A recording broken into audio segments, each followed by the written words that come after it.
बारात आइल दुअरा पे।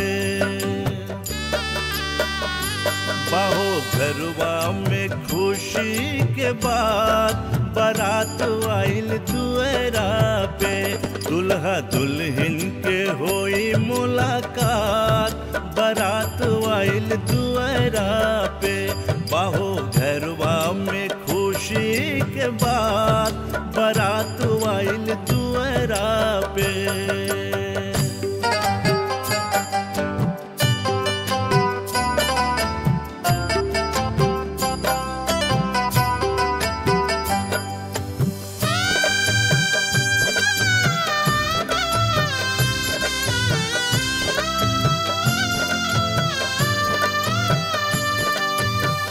रानी जैसे दुल्हन के मिलके सजावा, गीत रे लगन के सखी मगन में गावा।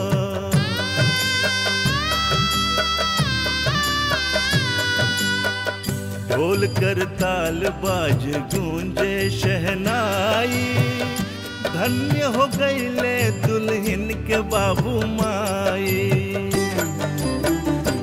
पावन रिश्ता के बाई शुरुआत बारात आइल दुअरा पे। दुल्हा दुल्हन के होई मुलाकात बारात आइल दुअरा पे।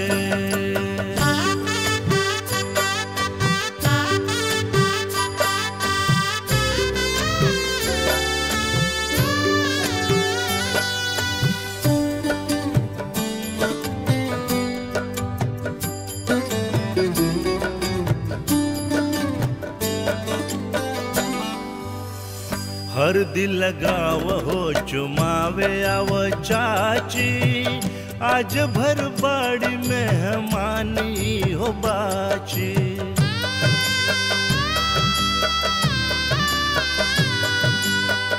छोड़ी घर आंगन कालो होई है पराई, आंख भरी सबके जब होई विदाई। कर सब ही खुशी के बरसात बारात आइल दुअरा पे। दुल्हा दुल्हन के होई मुलाकात बारात आइल दुअरा पे।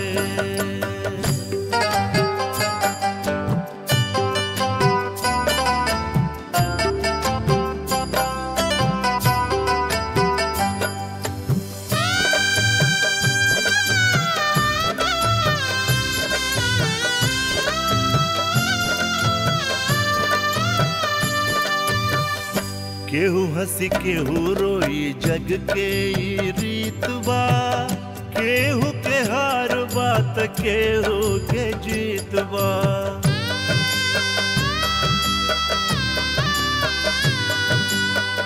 सातो जन्म के जोड़ात आजू प्रीत बा।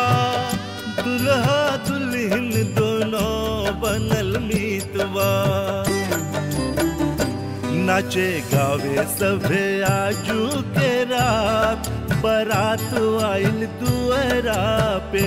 दुल्हा दुल्हन के होई मुलाकात बारात आइल दुअरा पे।